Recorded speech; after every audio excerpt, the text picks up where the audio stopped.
अब एक बार भरतपुर खोल लो, एक भरतपुर में एक स्टेटमेंट पेपर में आता है, वो कभी सही नहीं होता किसी का। एक स्टेटमेंट ऐड करवाएंगे भरतपुर प्रजामंडल में। भरतपुर प्रजामंडल में एक व्यक्ति था पट्टाभी सीतार मियां। हाँ नहीं, पट्टाभी सीतार मियां, पट्टाभी सीतार मियां। और पट्टाभी सीतार मियां ने भरतपुर प्रजामंडल की स्थापना के बाद एक लाइन बोली थी लास्ट में, जो उत्तरदायी शासन व्यवस्था स्थापित हो गई थी कि आज ये कह सकते हैं प्रजातंत्र का उदय हुआ, यानी सामंती युग का अंत हुआ, प्रजातंत्र का उदय हुआ। ये जो स्टेटमेंट है कथन है, आजकल के पेपर में कथनों का ज्यादा चल रहा है पैटर्न। तो कथन किसके द्वारा क्या बोला गया? तो भरतपुर प्रजामंडल में पट्टाभी सीतार मियां। ये पट्टाभी सीतार मियां गांधी जी का सबसे घनिष्ठ व्यक्ति है। इसने कांग्रेस में चुनाव लड़ा था और गांधी जी के सपोर्ट से चुनाव लड़ा था अध्यक्षता के लिए। और गांधी जी ने घोषणा की थी, मैं घोषणा करता हूं आज के बाद कांग्रेस में सारे लोग पट्टाभी सीतार मियां को वोट करेंगे अध्यक्षता के लिए। लेकिन इनकी नीतियों से एक व्यक्ति जो था वो खिलाफ था, वो थे सुभाष चंद्र बोस। उन्होंने कहा मेरे होते हुए नीति चेंज होगी और बोतल गिरेगी, नीति खाली चीज तो गिरती है।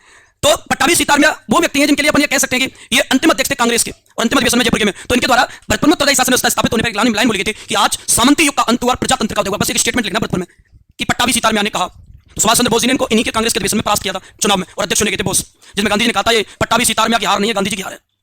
भरतपुर प्रजामंडल में करेंगे पट्टाभी सीतार मियां ने कहा। हाँ देख लो, 2-3 बार देख लो, पट्टा एक बार में सीता और एक में मैया।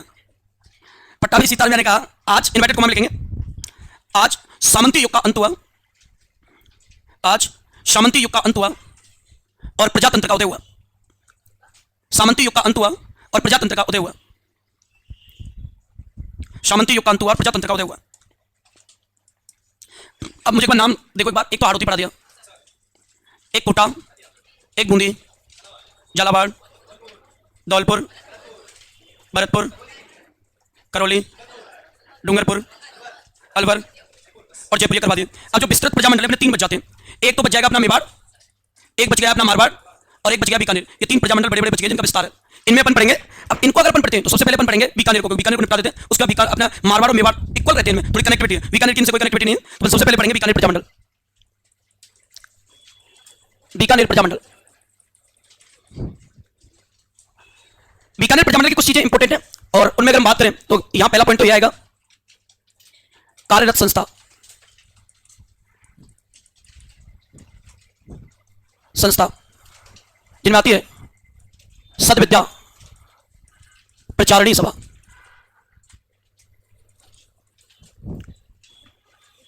सद्विद्या प्रचारणी सभा एक संस्था कार्यरत है। और एक आती है सर्वितकारणी और एक आती है सद्विद्या, 2 संस्थाएं। एक तो आती है सर्वितकारणी, पहले सर्वितकारणी को ले लेते हैं। अब आपके पास ऐसे साफ करने का कोई जरिया है नहीं। सर्वितकारणी सभा, सर्वितकारणी सभा, देखो सर्वितकारणी सभा और सद्विद्या इनको लिखाना इसलिए इंपॉर्टेंट है कि इनका सबका एक मोटिव है। अच्छा क्या आपको पता है कि प्रजामंडल आंदोलन का क्या मोटिव है, क्या उद्देश्य है? उत्तरदायी शासन व्यवस्था, मैंने 2 क्वेश्चन आपको लिखवा दिए कि प्रजामंडल पहली बार तो कौन सा बना? जयपुर। लेकिन उत्तरदायी शासन व्यवस्था पहली बार स्थापित हुई साबरमती, दोनों अलग अलग। अब सर्वितकारणी सभा जो है इसका एक तो पूछा जाता है संस्थापक कि सर्वितकारणी सभा जो है स्थापित थी, इसकी स्थापना 1907 में स्वामी गोपाल दास द्वारा की गई थी, स्वामी गोपाल दास। और दूसरा हम बात करें ये जो संस्था क्यों बनाई गई? बीकानेर में सामाजिक शैक्षिक, सामाजिक और शैक्षिक जो उत्थान था, लोग सामाजिक रूप से पिछड़े हुए थे, शैक्षिक स्तर बहुत ज्यादा नीचे था, गिरा हुआ था। इन दोनों चीजों को आगे बढ़ाने के तो इसका उद्देश्य था यहां सामाजिक और शैक्षिक स्तर को बढ़ाना, सामाजिक और शैक्षिक स्तर को बढ़ाना। ये तो पहला मोटिव हो गया इस पूरी संस्था का, सामाजिक और शैक्षिक स्तर को बढ़ाना। ऐसी एक संस्था और थी, और एक संस्था जो थी उसका नाम था सद्विद्या प्रचारणी सभा। क्या हो गया? तो सीधा बैठे तो उल्टा सुल्टा रहेगा तो आवाज उल्टी सुल्टी आएंगी। अकस्मात हुआ सब। सद्विद्या प्रचारणी सभा, बस एक बात के लिए और बातें आएंगी। देखो 2 संस्थाएं, एक है सर्वितकारणी और दूसरी है सद्विद्या। दोनों में अंतर देखो, इनका संस्थापक आपको याद रखना, लेकिन ये पूरे प्रजामंडल की बनाई हुई संस्था है, इसलिए इसका केवल टाइमिंग याद करते हैं कि सद्विद्या प्रचारणी सभा बनाई गई 1920 में, लेकिन दोनों का मोटिव अलग अलग है। और अगर सद्विद्या प्रचारणी सभा बनाई गई इसका मतलब इसके उद्देश्यों से अलग कोई उद्देश्य होगा। भाई ये संस्था सामाजिक और शैक्षिक स्तर के काम कर रही है, तो सद्विद्या बनाई गई तो अलग मोटिव अलग उद्देश्य। तो ये बीकानेर में रिश्वतखोरी, कौन सी व्यवस्था को खत्म करने के लिए? रिश्वतखोरी। और जो घपला होता था उनके खिलाफ बनाई गई। तो ये बात करें ये है रिश्वतखोरी और बेईमानी के विरुद्ध बनाई। इसका मतलब ये हुआ कि एक ऐसी संस्था है जो बेईमानी और रिश्वतखोरी के खिलाफ काम करेगी राजस्थान बीकानेर में। तो बीकानेर में कैसी रियासत थी, ऐसी संस्था थी जो इस एवज में काम करेगी। अब देखो जनता कहां पिछड़ी होती है? जनता पिछड़ी होती है सामाजिक परिवेश में, या पिछड़ी होती है शैक्षिक स्तर में, या बेईमानी और रिश्वतखोरी ज्यादा व्याप्त रहती है। इन दोनों के लिए अलग अलग संस्था बनाती है, आप इनको मोटिवेट कीजिए। इस समय क्या था, पूरे राजस्थान में मांग उठाई तो उत्तरदायी शासन व्यवस्था बीकानेर में उठाई थी। तो बीकानेर का उसमें राजा गंगा सिंह, और गंगा सिंह ने आगे से आकर बीकानेर प्रजामंडल को प्रोत्साहन दिया था। और लाइन बहुत ज्यादा फेमस है पेपर के लिए। राजस्थान की एकमात्र रियासत जिसने प्रजामंडल को आगे से सपोर्ट किया, समर्थन दिया, वो एक ही रियासत है बीकानेर, गंगा सिंह ने। तो उत्तर भारत का एकमात्र ऐसी रियासत जिसको किसी राजा ने खुद से सपोर्ट किया हो, वो रियासत अपनी बीकानेर मानी जाएगी। क्या राजा था भाई? गंगा सिंह। इस समय शासक, और शासक की बात करें तो शासक का गंगा सिंह। गंगा सिंह का कार्यकाल है 1887 से 1943 तक, यानी 1943 तक गंगा सिंह राजा रहेगा, उसके बाद साधु सिंह आएगा। इसलिए एकीकरण 1947 में स्टार्ट हुआ था इसमें। तो समय ये राजा नहीं था, एकीकरण के समय इसका बेटा साधु सिंह प्रदेश। ये अगर मैं बात करूं इसके द्वारा समर्थन दिया गया था, यानी बीकानेर को प्रजामंडल को संरक्षण दिया गया। तो राजस्थान की एकमात्र ऐसी रियासत है बीकानेर। ये इंपॉर्टेंट है, तो इस पे इंपॉर्टेंट लगा के चलेंगे। राजस्थान की एकमात्र रियासत, राजस्थान की एकमात्र रियासत, यह ध्यान रखोगे, राजस्थान की एकमात्र रियासत जिसने प्रजामंडल को, ये पेपर में आया हुआ क्वेश्चन है, जिसने प्रजामंडल को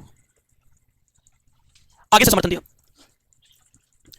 आगे से समर्थन दिया। इसका मतलब ये होगा ये प्रजामंडल ऐसा है जिसने आगे से सपोर्ट किया। पूरे राजस्थान की रियासत है जिसमें प्रजामंडल को सपोर्ट किया गया था रियासत के द्वारा, तो बीकानेर बाकी सब जगह विरोध था। ऐसा नहीं है कि यहाँ आसानी से प्रजामंडल बन गया था तो रियासत में स्थापित हो गई, बिल्कुल नहीं हुई थी। जनता ऐसा भी नहीं कुछ जनता बिल्कुल विरोध में थी, लेकिन गंगा सिंह उदार प्रवृत्तियां प्रदर्शित करता है और गंगा सिंह ने उनको बताया कि आप मुझसे मिलकर मैं आपकी मांगे मानने के लिए तैयार हूं, तो उदारता दिखाने के कारण सपोर्ट किया गया प्रजामंडल को। लेकिन एक इंसिडेंट था जो सारा वेस्ट बंगाल देता है और वो था ब्रिटिश लोगों द्वारा भारतीयों को इंग्लैंड बुलाने का इन्विटेशन। आप इंडिया हिस्ट्री पढ़ते हो, इंडिया हिस्ट्री में आप पढ़ोगे गोलमेज सम्मेलन, और गोलमेज सम्मेलन टेम्स नदी के किनारे लंदन में वो बताते हैं वहां आयोजित किया गया। तो ब्रिटेन का प्रधानमंत्री था एमजे मैकडोनाल्ड, वो अध्यक्षता करता है। क्यों किया गया गोलमेज सम्मेलन? उनका टारगेट उद्देश्य था कि अगर किसी को हमसे समस्या है ब्रिटिश सरकार से, ब्रिटिश आधिपत्य से, तो आप समस्या लेकर आप अपने देश में ब्रिटिश साम्राज्य को बुलाइए, आप स्वयं आइए अपनी समस्या लेकर गोलमेज सम्मेलन में उपस्थित होइए। और गोलमेज सम्मेलन में उपस्थित होकर एमजे मैकडोनाल्ड जो प्रधानमंत्री है, जो मुखिया है इस सरकार का, आप उसके समक्ष रखिए मांगों को, तो वो फैसला करेगा प्रधानमंत्री। तो एमजे मैकडोनाल्ड ने भारतीय लोगों को इन्विटेशन दिया, आप आइए गोलमेज सम्मेलन में। कुल गोलमेज सम्मेलन हुए 3, 1930, 1931 और 1932। कुल गोलमेज सम्मेलन कितने हुए? 3, 30, 31 और 32। अब इसमें जो प्रक्रिया अपन पढ़ेंगे ये पहला गोलमेज सम्मेलन हो गया। इन तीनों का कॉमन पॉइंट ये तीनों ही लंदन में हुए, और इन तीनों का कॉमन पॉइंट तीनों में ही प्रधानमंत्री एमजे मैकडोनाल्ड अध्यक्ष रहा, मैकडोनाल्ड और एमजे मैकडोनाल्ड ये का अध्यक्ष रहा था। लेकिन हमें जो पढ़ना है वो आप इंसिडेंट समझेंगे। ये बताते हैं पहला जो अधिवेशन है, इस अधिवेशन में इन्विटेशन दिया गया और सबसे मुख्य भारत में एक संस्था थी जो लोगों की आवाज उठाने वाली संस्था मानी जाती थी, वो थी कांग्रेस। और कांग्रेस को इन्विटेशन दिया गया भाई, तो कांग्रेस के उसमें चल रहा था गांधी जी का सबने विज्ञान आंदोलन, और सबने विज्ञान के दौरान गांधी जी ने घोषणा कर दी कोई नहीं जाएगा, हम भाग नहीं लेंगे, अगर हमारी मांगे तो आइए ब्रिटेन से, चल क्या हम यहाँ रखेंगे अपनी मांगे, अपने देश में रखेंगे, लंदन में तो आज राष्ट्र में भूल जाएंगे, बात बताओ या इकट्ठी करके माहौल तो यहाँ बनेगा, वहाँ काम बनेगा। एक तो 10 लोग अपनी बात करेंगे, एक मैं अकेला 10 की बात याद करेंगे, तो 5 की याद करेंगे, 5 की मैं भूल जाऊंगा, तो आप आइए हम नहीं जाएंगे। तो कांग्रेस ने इसमें भाग लेने से मना कर दिया और इसमें भाग लेने गए थे अम्बेडकर, कांग्रेस ने भाग नहीं लिया, नहीं गांधी जी ने भाग लिया, इसलिए गांधी जी को कहते हैं जेल पुणे जेल में गिरफ्तार कर लिया सबने विज्ञान के दौरान। लेकिन अगर मैं आपसे कहूं कि अब दूसरा गोलमेज सम्मेलन 1931, इसमें बीकानेर का राजा गंगा सिंह जी भी गए थे, इसमें बीकानेर का गंगा सिंह तीनों गोलमेज सम्मेलन में जाता है, गंगा सिंह अम्बेडकर भी तीनों में जाता। अभी बताते हैं 1931 जो था इसमें दूसरा गोलमेज सम्मेलन हुआ, प्रेसिडेंट इन्विटेशन दिया गया, पुरानी गलतियों को ना दोहराएं, कांग्रेस में भाग लें, तुम्हारी मांग मानने के लिए तैयार है। गांधी जी जेल में थे, उन्होंने रिहा कर दिया और एक समझौता हुआ था, गांधी समझौता 5 मार्च 1931 को। उसमें फैसला लिया गया कि गांधी जी को गोलमेज सम्मेलन में भाग लेना। सम्मेलन हुआ था 5 मार्च 1931 को, और सम्मेलन में अंग्रेजी सरकार गांधी जी की हर बात मानने के लिए बाध्य थी, अगर गांधी जी कुछ भी मान लेंगे वही मान लिया। 5 मार्च 1931 को समझौते से एक व्यक्ति कुछ नहीं था, वो था चंद्रशेखर आजाद, और इस चीज को जानने के लिए 27 फरवरी को इलाहाबाद गए थे नेहरू जी से बात करने की समझौता क्यों हो रहा है। 5 मार्च को होना था, 8 दिन पहले 27 फरवरी 1931 को पहुंच गए इलाहाबाद नेहरू जी मसले को जानने के लिए, चंद्रशेखर आजाद नेहरू से मिले। तो चंद्रशेखर वैसे लड़ते हैं, मरते हैं, भागते हैं, छिपते हैं, फांसी में मिलती है, समझौता के लिए आगे बढ़ा जाता है गांधी।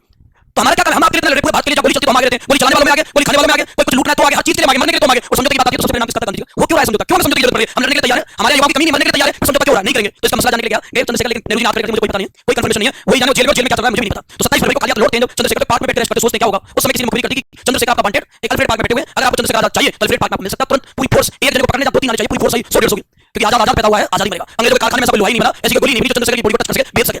ये 12 साल का पढ़ता है, 12 साल के तभी पढ़ लिया था, उसी दिन से नाम चंद्रशेखर से हो गया था आजाद, आजाद कभी नहीं पढ़ा जाएगा। इस कंडीशन में बताते हैं उनको मुखबिरी की गई, बहुत बड़ी फोर्स आई, मुठभेड़ हुई, और मुठभेड़ में बहुत सारे पुलिस कर्मचारी के द्वारा मार दिए गए, अकेले पड़ के लाश गोली बची, खुद हत्या कर लेते, खुद गोली मार लेते, क्योंकि मेरा एक बच्चे ने खुद को किया हुआ प्रॉमिस है, आजाद को कोई नहीं पकड़ पाएगा, आजाद पैदा हुआ, आजाद मरेगा, खुद ही गोली मार लेते। अब दूसरा गोलमेज सम्मेलन उसे जस्ट चंद्रशेखर आजाद की जस्ट 8 दिन मृत्यु के बाद ये बताते हैं कि समझौता हुआ। समझौते के दौरान 1929 में गिरफ्तार कर लिए गए थे भगत सिंह, सुखदेव, राजगुरु तीनों। भगत सिंह ने सेंट्रल असेंबली में बम डाल दिया था अप्रैल को, और वो चाहता था पूरी असेंबली उड़ा सकते थे, लेकिन उन्होंने उड़ाई नहीं, उनका मकसद था भैरव को सुनाना, और भैरव को सुनाने के लिए धमाके की जरूरत होती है, तो बम डाल दिया असेंबली चली कोने में, केवल धमाका करना, मारना किसी को नहीं। पहली बार लगा गया था इंकलाब जिंदाबाद कि हम चाहते तो किसी को उड़ा सकते थे, लेकिन हमारा मकसद उड़ाना नहीं, हमारा मकसद है सोते हुए जगाना, भारत की जो युवा पीढ़ी तो सोई हुई है उसे जगाना, हमारा मकसद है भैरव को सुनाना और हमारे चीजों को सुनना। अगर नहीं सुनोगे तो बार-बार बम विस्फोट किए जाएंगे, अब की बार कोने में बम फोड़ा, अगली बार आपके सीने पर, आपके सिर पर बम फोड़ा जाएगा। उस दौरान को गिरफ्तारी दी गई और दूसरा गोलमेज सम्मेलन में गांधी को राजी कर लिया, गांधी मिल समझौते में, गांधी मिल जाएंगे गोलमेज सम्मेलन में। लेकिन गांधी जी के पास एक शर्त रखी, आप मांगो तो मांगना है, गांधी मिल समझौते में लॉर्ड वाइसराय के द्वारा, तो उन्होंने एक शर्त रखी गांधी जी ने, मैं सबने विज्ञान वापस ले लूंगा, मैं आपके गोलमेज सम्मेलन में भाग लेने के लिए तैयार हूं। तीसरी शर्त मेरी एक सरकार से, मेरे राजनीतिक अपराधियों को छोड़ दो, राजनीतिक बंदी है।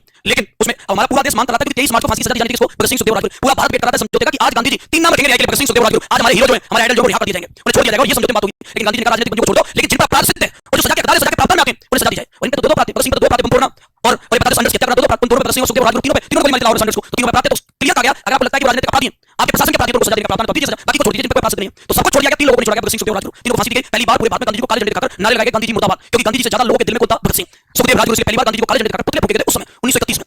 और ये जब गोलमेज सम्मेलन में गए और बताते दूसरे गोलमेज सम्मेलन में गंगा सिंह जी भी गए थे, लेकिन बताते जनता नहीं चाहती थी, गंगा सिंह जी भी, जनता नहीं चाहती थी गंगा सिंह गोलमेज सम्मेलन में जाए, लेकिन फिर भी गए और इनको अपमानित करने के लिए कि हमारे खिलाफ जाकर हम नहीं चाहते तो राजा बिना प्रजा की अनुमति से कैसे जा रहा है, तो हमें इनको सबक सिखाना है। और इस दौरान जब सभा में बैठे थे तो एक पत्र पहुंचा जिसे नाम देते बीकानेर दिग्दर्शन, बीकानेर दिग्दर्शन। और बीकानेर दिग्दर्शन में गंगा सिंह की जनता ने, बीकानेर के लोगों ने, प्रजामंडल के कार्यकर्ताओं ने, नेताओं ने गंगा सिंह के बारे में इतनी ज्यादा अपमानित वाली चीजें लिखकर इस पत्र में छापी और पूरे गोलमेज सम्मेलन में पढ़ा दी, जिसे कहते हैं बीकानेर दिग्दर्शन, कि बीकानेर का दर्शन कीजिए बिना देखे आपको दिखा। उसमें लिखा गया अपना घर संभाला नहीं जाता है, जनता खुश नहीं है, ट्रेन में घूम रहा है, हवाई यात्राएं कर रहा है, अपनी संभाला नहीं जाता, राज्य संभाला नहीं जाता है, इससे जनता एक परसेंट खुश नहीं है और जाता लीडर बन के गोलमेज सम्मेलन में। तो जितनी बात इसको पारित करने के लिए लिखी, सारे नेताओं ने लिखी, 2-4 बढ़ा के लिख दी, तो करने का बड़ा करो, छोटा करो, माहौल बनाना, बड़ा माहौल बनाओ। तो जब ये सब जगह बांटा गया तो गोलमेज सम्मेलन जब लोगों ने पढ़ा तो पढ़कर सारे लोग किसको घूरने लगे? गंगा सिंह को। गंगा सिंह कहता घूर क्यों रहे, तू भी पढ़ ले, तो हमें घूरेगा। तो जब उसने पढ़ा तो इतनी ज्यादा अपमानित चीजें लिखी गई, बड़ी शर्मिंदगी फील हुई और गंगा सिंह बीच में गोलमेज सम्मेलन छोड़ कर आगे इस अपमानित होने के कारण, शर्मिंदा होने के कारण, और गुस्से में प्लानिंग करते आ रहे कैसे सजा दूंगा इनको, कैसे टॉर्चर करूंगा इनको, पूरी सजा देंगे, ब्रिटेन में बेइज्जती हुई है, सजा तो मिलनी चाहिए। और आकर इन्होंने उन लोगों को एक केस लगा दिया, बीकानेर षड्यंत्र केस, बीकानेर षड्यंत्र केस। और बीकानेर षड्यंत्र केस में कुछ लोगों को गिरफ्तार किया गया। बीकानेर के नेता थे चंद्रमल भैर, प्यारे लाल, ऊपर देखो कौन सा व्यक्ति लिखा है, स्वामी गोपाल दास, अरे उधर देखो कौन सा है, पहला कौन सा है, देख बता दो, प्यारे लाल, और तीसरा कौन सा है, एक और था लक्ष्मी चंद। और इसमें जब इन 4 पर चला गया, पता किया छोटी की 4 नाम निकल गए, उन 4 को गिरफ्तार किया गया और लक्ष्मी चंद जो था उसका बन गया और सारा का सारा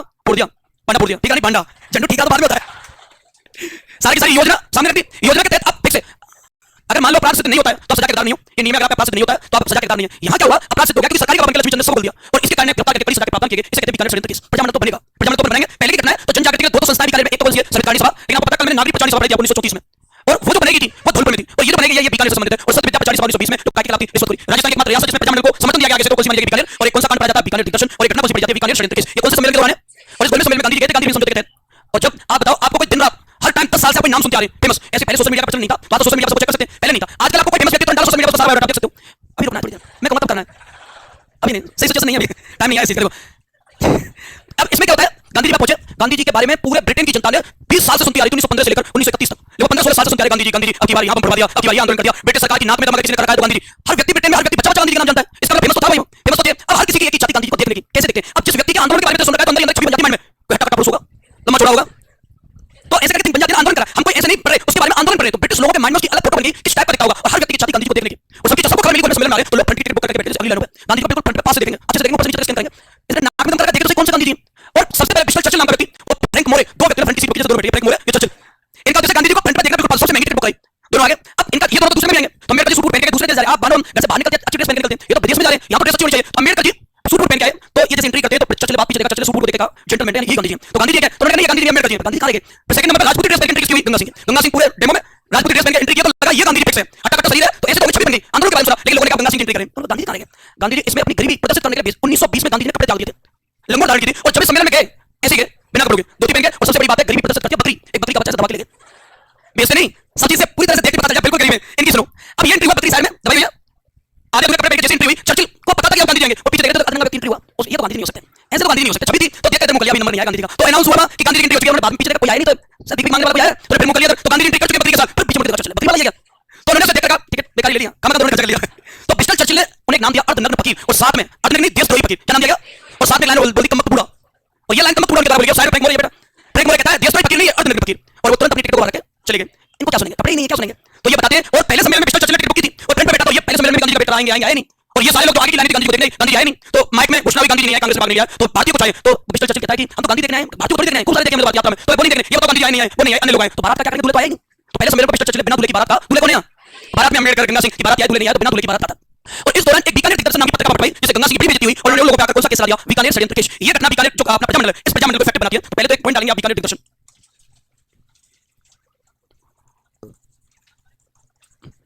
बीकानेर दिग्दर्शन, और एक आएगा बीकानेर षड्यंत्र केस, बीकानेर षड्यंत्र केस। पहले बीकानेर दिग्दर्शन लिखना, द्वितीय गोलमेज सम्मेलन में, द्वितीय इसमें बीकानेर दिग्दर्शन में द्वितीय गोलमेज सम्मेलन में गंगा सिंह जी भाग लेने लंदन गए, गंगा सिंह जी लंदन गए। इस दौरान बीकानेर के नेताओं ने उनके खिलाफ लिखित पत्रिका बीकानेर दिग्दर्शन, लिखित पत्रिका बीकानेर दिग्दर्शन, लिखित पत्रिका बीकानेर दिग्दर्शन बंटवा दी, और गंगा सिंह की लंदन में, और गंगा सिंह की पिछले गए बीकानेर दिग्दर्शन बंटवा दी, जिससे गंगा सिंह की लंदन में बेइज्जती हुई। सेकंड आएगा बीकानेर षड्यंत्र केस, बीकानेर षड्यंत्र केस, बीकानेर षड्यंत्र केस में लिखना बीकानेर दिग्दर्शन से संबंधित नेताओं चंदन मलबैड, प्यारेलाल,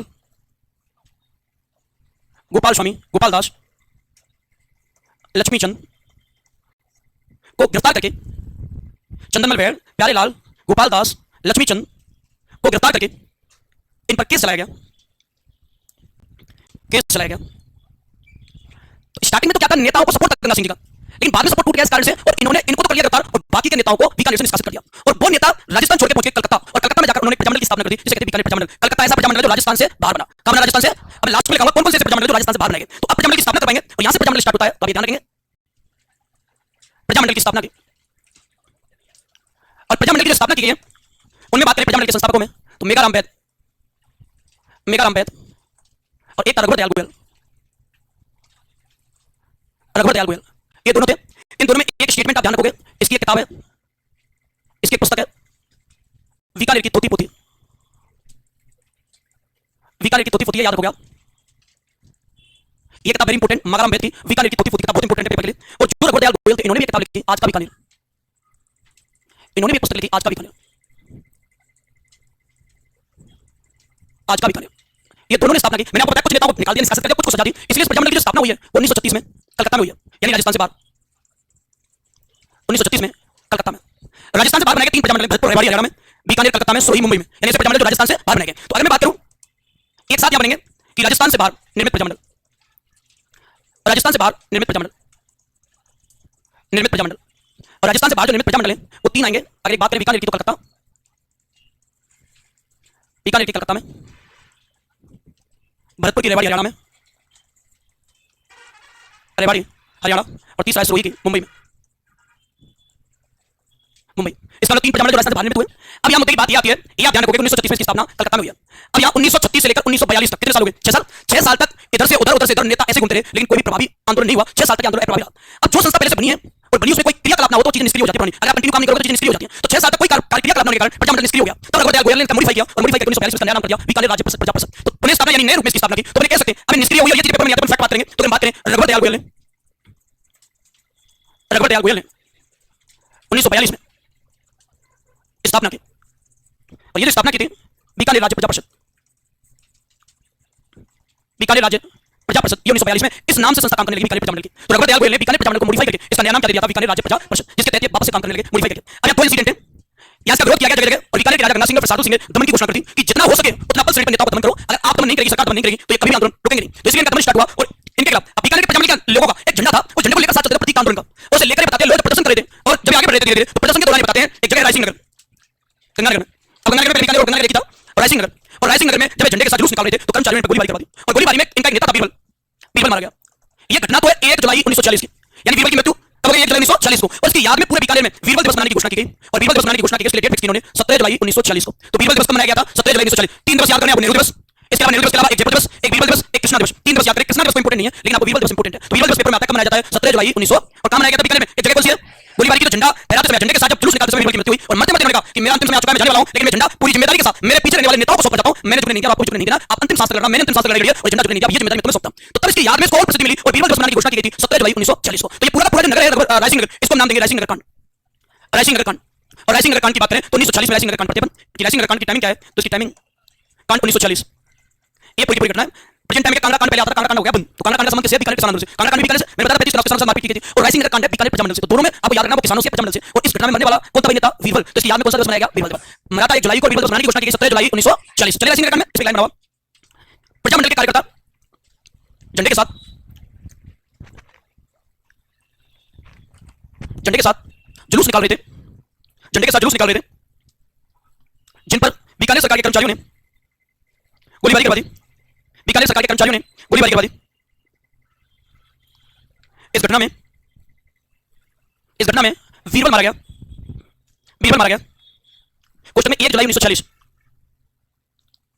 पीछे लगे, बीरबल मारा गया क्वेश्चन में 1 जुलाई 1940 मरने की डेट है, लेकिन नोट लगा के लाइन बनाएंगे।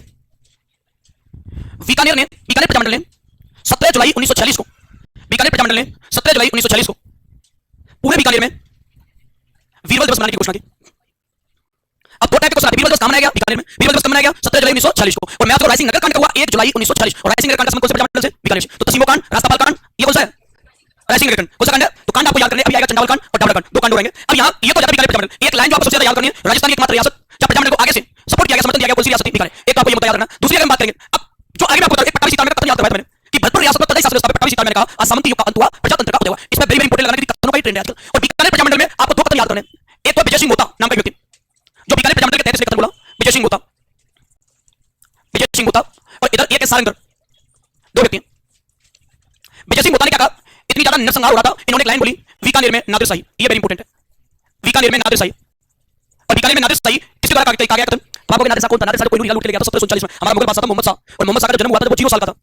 जन्म होता 0 साल के, जैसे जन्म होता है 1 सेकंड का बच्चा, 2 मिनट का बच्चा, 1 घंटे का बच्चा, 1 महीने का, ऐसा होता है ना। जब 0 साल का था मोहम्मद शाह मुगल बादशाह, इसको पालन पोषण की कोई व्यवस्था नहीं थी, और ये जो इसलिए इसके पालन पोषण की व्यवस्था ना होने पर कार्य होने के कारण इसे हरमदल में नियुक्त कर दिया गया, हरमदल में इसे भेज दिया गया। जब 0 साल का था, जब 19 साल तक हुआ, तब तक हरमदल के अधीन था मुगल बादशाह मोहम्मद शाह 1719 तक रहा है। और ये बताते हैं हरमदल क्या होता है? केवल महिलाएं रहेंगी, पुरुष नाम की प्रजाति के लिए बोर्ड लगा रहता है कि इनका आना वर्जित है, पुरुष नहीं जा सकते, महिलाएं मिला रहेंगी। तो ये लड़का 0 साल से लेकर 19 साल तक हरमदल में रहा, और इसे पुरुष नाम की कोई प्रजाति कभी दिखाई नहीं दी, और पुरुष नाम की अब जैसा एनवायरनमेंट ऐसी व्यवस्था है।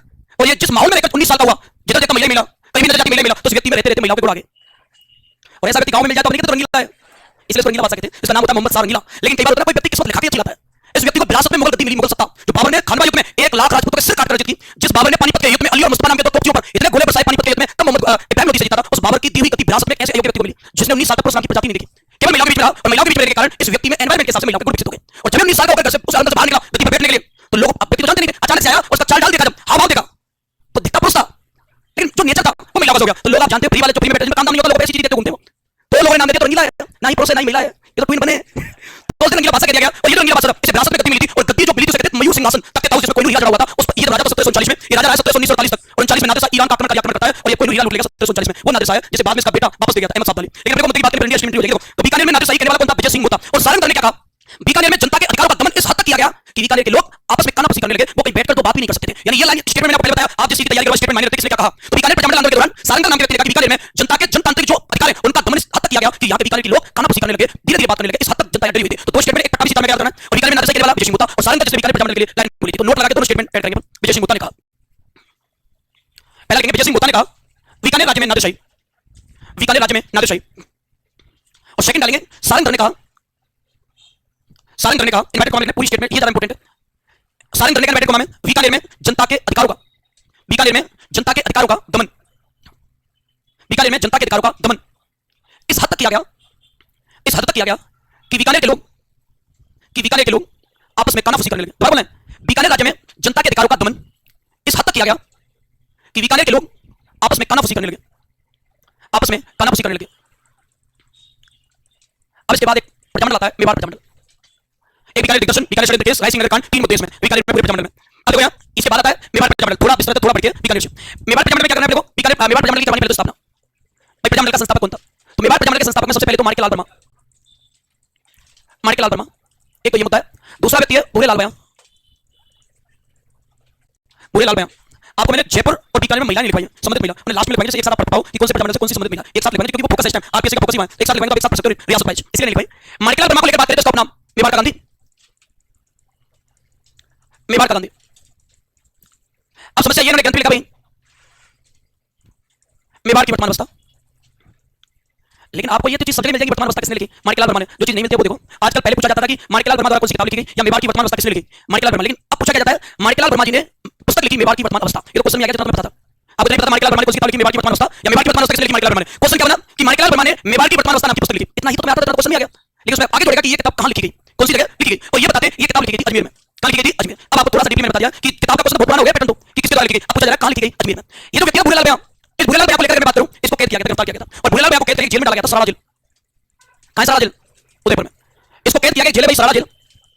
और जो सराड़ा जेल है ये है उदयपुर। अब दो मुद्दे में यहां निकाल के ला रहा हूं, दो चीजें इंपॉर्टेंट है आपसे। एक तो मैंने बताया ये सामान्य क्वेश्चन में मेवाड़ की वर्तमान अवस्था किसने लिखी, लेकिन ये सामान्य नहीं कहां लिखी, तो कहां लिखी गई? अजमेर में। अब दूसरा मुद्दा ये है कि जो सराड़ा जेल है इसे नाम देते हैं मेवाड़ का काला पानी, किसी को काला पानी सजा दी जाती थी तो इसी जेल में रखते थे, तो सराड़ा जेल को कहते हैं मेवाड़ का काला पानी,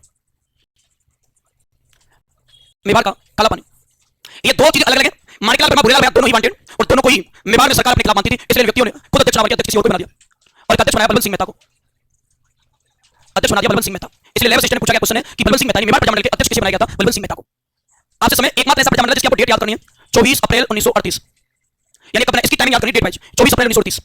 आपको पता है हर सरकार में मैंने आपको घोषणा की थी कि हर सरकार ने यह घोषणा की कि बिना पंजीकृत रजिस्टर्ड जो नई संस्था गैर कानूनी माना जाए उनकी सवाल नहीं कर सकते, वो कहीं जुलूस नहीं निकाल सकते, कहीं इकट्ठे नहीं हो सकते। तो मेवाड़ प्रजामंडल से कहा गया पंजीकरण है या नहीं है, तो प्रजामंडल का पंजीकरण नहीं है, तो पंजीकरण नहीं करवाएगा, इसलिए बिना पंजीकरण के इस संस्था को गैर कानूनी घोषित किया जाता है, इसलिए प्रजामंडल को गैर कानूनी घोषित किया गया था 24 को 24 ऐसे करके याद रखेंगे, गैर कानूनी घोषित किया 24 सितंबर को, गैर कानूनी घोषित किया 24 सितंबर 1938 को,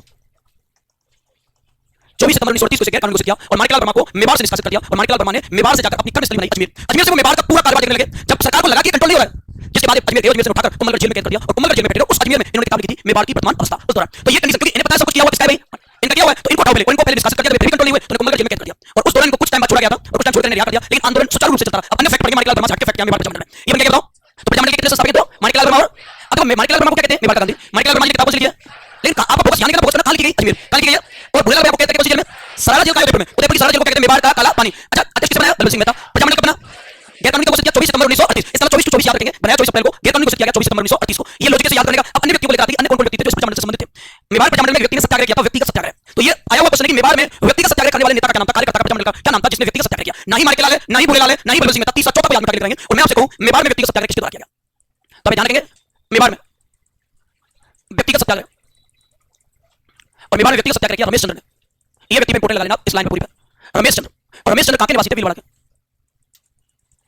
ये निवासी थे भीलवाड़ा के, जिन्होंने व्यक्तिगत सत्याग्रह किया। ये ध्यान रखोगे कि मेवाड़ प्रजामंडल के दौरान व्यक्तिगत सत्याग्रह किसके द्वारा किया गया था? रमेश चंद्र के द्वारा। आज कंडीशन पर आगे लेकर चलते हैं। अब मैंने आपको बताया कि किसके मेवाड़ में प्रेस पर रोक लगा थी, तो माणिक्यलाल वर्मा ने अपना केंद्र कहां बनाया? अजमेर। वही व्यक्ति ने किताब लिखी मेवाड़ की वर्तमान अवस्था। अजमेर छापा मारा सरकार ने, कैद करके कहां ले आए? कुंभलगढ़। ये लो लाइन सालों नोट लगा के लिखेंगे, जस्टिस मिश्र के। अभी हाल ही में सीटी से जस्ट पहले एग्जाम हुआ, मुझे ऐसे ध्यान नहीं किसका था, एलडीसी और सीटी के पहले अभी याद था, लेकिन अभी कंफ्यूज है कौन सा एग्जाम था। उसमें क्वेश्चन आया मेवाड़ प्रजामंडल नहीं हुआ था, लेकिन उसमें नहीं आया कि मेवाड़ प्रजामंडल एजुकेशन का था, वो एजुकेशन था, संस्कृत डिपार्टमेंट का था, कुछ डिपार्टमेंट का क्वेश्चन था। उसमें क्वेश्चन आया कि मेवाड़ प्रजामंडल का उपाध्यक्ष कौन था। मेवाड़ आजकल मैंने आपको क्या कहा, सीधे सीधे क्वेश्चन आई नहीं, संस्थापक कौन है, अध्यक्ष कौन है, तो सबको पता है। क्वेश्चन पूछा गया कि मेवाड़ प्रजामंडल का उपाध्यक्ष कौन था। अब दोनों अलग हो गए। अब यहां अगर मैं बात करूं डीपली पॉइंट की, तो मेवाड़ प्रजामंडल के उपाध्यक्ष को लेकर बात करें, मेवाड़ प्रजामंडल का उपाध्यक्ष, और आजकल एक लाइन और आ रही है मेवाड़ प्रजामंडल का महामंत्री। एक तो पूछा जाता उपाध्यक्ष और एक पूछा जाता मेवाड़ प्रजामंडल का महामंत्री। महामंत्री ये आप दोनों क्वेश्चन पे फोकस करेंगे, क्योंकि सीधे सीधे अध्यक्ष और संस्थापक सामान्य क्वेश्चन नहीं आ रहे। उपाध्यक्ष है भूरेलाल भैया, भूरेलाल भैया कौन सी जेल बताई इसके लिए, सारा। और महामंत्री बनाया गया था माणिकलाल को, माणिकलाल वर्मा को। इन्हें कुंभलगढ़ जेल में 2 साल रखा, 39 से 41 तक। 41 में छोड़ दिया, 41 में छोड़ते ही सरकार को लगा सुधर जाएंगे, लेकिन ये तो और बिगड़ गए। और इन्होंने आते पहला अधिवेशन किया प्रजामंडल 1941 में, केवल एक ही मांग, उत्तरदायी शासन व्यवस्था। केवल एक ही मांग कौन सी, उत्तरदायी शासन व्यवस्था, एक ही मांग। अब यहां मैंने आपको लाइन बताई दी, आप लाइन नोट में लिखनी है जस्ट इसके नीचे। अब आपको 3 चीज याद रखनी है, मेवाड़ प्रजामंडल का अध्यक्ष कौन था, बिल्कुल सिंह था, उपाध्यक्ष कौन था, भूरेलाल भैया, महामंत्री कौन था, माणिकलाल वर्मा, पहला सत्याग्रही कौन था, रमेश। कंटिन्यू सारे क्वेश्चन आगे जो आते पूछेंगे, अध्यक्ष, पहला व्यक्ति सत्याग्रही, उपाध्यक्ष और महामंत्री। अब नीचे नोट में लिखो एक बार, मेवाड़ सरकार ने माणिकलाल वर्मा के प्रवेश पर, मेवाड़ सरकार ने माणिकलाल वर्मा के प्रवेश पर रोक लगा दी, रोक लगा दी, जिसके कारण वर्मा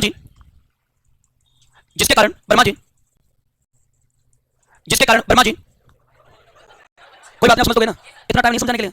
पेपर पास होना भी, नजदीक करवाना भी, पढ़ाना भी, रियासत काल का इतना मैटर है, ये तो भी मोरनी पड़ी अभी। तो वर्मा जी ने अपनी कर्मस्थली अजमेर बनाई, कर्मस्थली अजमेर बनाई, जहां बैठकर मेवाड़ की वर्तमान अवस्था, मेवाड़ की वर्तमान अवस्था पुस्तक लिखी, मेवाड़ की वर्तमान अवस्था पुस्तक लिखी, पुस्तक लिखी जाती है, और तो क्या लिखा जाएगा, लिखी गई। जहां से मेवाड़ सरकार ने इन्हें गिरफ्तार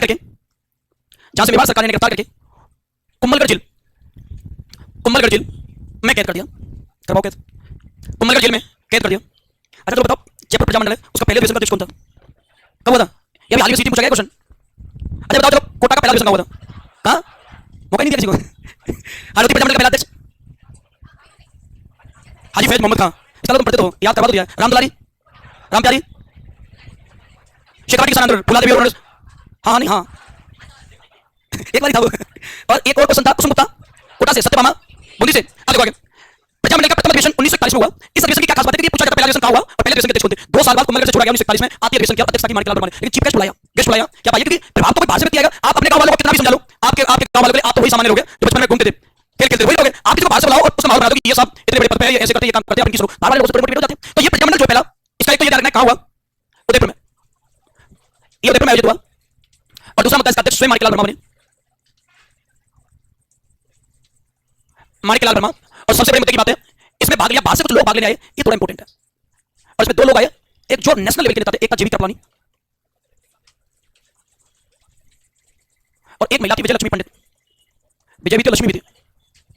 पंडित जवाहरलाल नेहरू नाम सुना आपने, उसकी सिस्टर थी। और फीलिंग नहीं लेनी है, केवल पढ़ना है। तो देखो, विजयलक्ष्मी पंडित जवाहरलाल नेहरू की सिस्टर थी। इसके लिए क्वेश्चन आता है, और क्वेश्चन ये आता है कि पूरे भारत में पहला ऐसा व्यक्ति, महिला और पुरुष दोनों को काउंट कर लो, भारत का पहला व्यक्ति जिसे यूएनओ की महासभा में चुना गया। यूएनओ संयुक्त राष्ट्र संघ 24 अक्टूबर 1945 को बनाया गया था। दूसरे विश्व युद्ध के बाद पूरा विश्व अव्यवस्थाओं से लड़ाई से जूझ रहा था, जहां जान और माल की बहुत अपल श्रेणी का नुकसान हुआ था। उस दौरान पूरे विश्व में शांति फैलाने के लिए यूएनओ की स्थापना की गई 24 अक्टूबर 1945 में। 30 अक्टूबर को भारत में सदस्यता ग्रहण की और उसकी एक संस्था बनाई गई थी, महासभा, जो पंचायत होती थी, सभा होती थी। उस महासभा में चुनी गई पहली भारतीय विजयलक्ष्मी पंडित थी, यूएनओ की महासभा में। ये कर्ण से ये भेद कहते हैं टॉपिक को, जिसमें अंतरराष्ट्रीय संस्था प्रतिनिधि, यूएनओ महासभा, अंतरराष्ट्रीय न्यायालय, उनमें तो महासभा में चुनी गई। इसमें मांग रखी गई सर्वेक्षण में उत्तरदायी शासन व्यवस्था की, लेकिन इससे बात नहीं बनी। तो मैंने आपको संस्था लिखवाई स्टार्ट में पहले पेज पे, अखिल भारतीय देसी राज्य लोक परिषद, पहले पेज पे कब बनेगी 1927 में, बिल्कुल। तो अखिल भारतीय देसी राज्य लोक परिषद जो थी, इसका सम्मेलन उदयपुर में बुलाया गया, क्योंकि पता था इससे काम नहीं चल रहा है। अब बड़ी संस्था अखिल भारतीय लेवल की, नेशनल लेवल की संस्था का अधिवेशन बुलाना होगा, तो एक सभा बुलाई गई, अखिल भारतीय देसी राज्य लोक परिषद,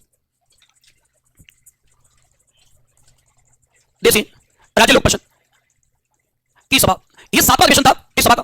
अखिल भारतीय देसी राज्य लोक परिषद क्यों इंपॉर्टेंट है, क्योंकि नेशनल लेवल की संस्था थी और इसे बनाया गया। इसके अधिवेशन में थोड़ा सा चक्कर है, 31 दिसंबर को यह खत्म हो जाती है, और यह अधिवेशन उदयपुर में 31 दिसंबर को आयोजित हुआ और 1 जनवरी तक चला। इसका पहले तो लास्ट ईयर और फिर तुरंत सेकंड डे न्यू ईयर, इसलिए 1945-40 1945 के 31 दिसंबर को स्टार्ट हुई और 1940 की 1 जनवरी तक 2 दिन चली। तो 45 में भी और 40 में भी। इसमें बात करें, यह कौन सा अधिवेशन था, 7वां, यह 7वां अधिवेशन था। इसके समय की बात करें तो 31 दिसंबर 1945 से 1 जनवरी 1940 तक, जिसमें अध्यक्ष थे जवाहरलाल नेहरू, अध्यक्ष जवाहरलाल नेहरू। और इस पूरे परिषद सभा में घोषणा की गई, और नेहरू जी इसमें घोषणा करेंगे, क्योंकि नेहरू जी राष्ट्रीय नेता थे, उनकी बात लोग ज्यादा सुनेंगे, इसलिए ये बोल करके उत्तरदायी शासन व्यवस्था के लिए आप और गंभीर आवाज उठाइए और भी तेज कीजिए आंदोलन को, तो ही आपको मांग स्वीकार की जाएगी उत्तरदायी शासन व्यवस्था की। ये 2 स्टेटमेंट है, एक तो ये प्रजामंडल का पहला अधिवेशन है, ये संस्था का पहला अधिवेशन है। इसमें 45-40 दोनों टाइम आएंगे, क्योंकि इनकी टाइमिंग ऐसी बैठी 31 दिसंबर को, इसलिए टाइम को 1945 कहते हैं। शापिल मगा इसलिए पाया कि सीधे के बात से राजा प्रसन्न की सवाल ना पूछकर ऐसे पूछा जाता है। संस्कार सातवां अधिवेशन का आयोजित हुआ उदयपुर में, और ये जगह उदयपुर, उदयपुर में।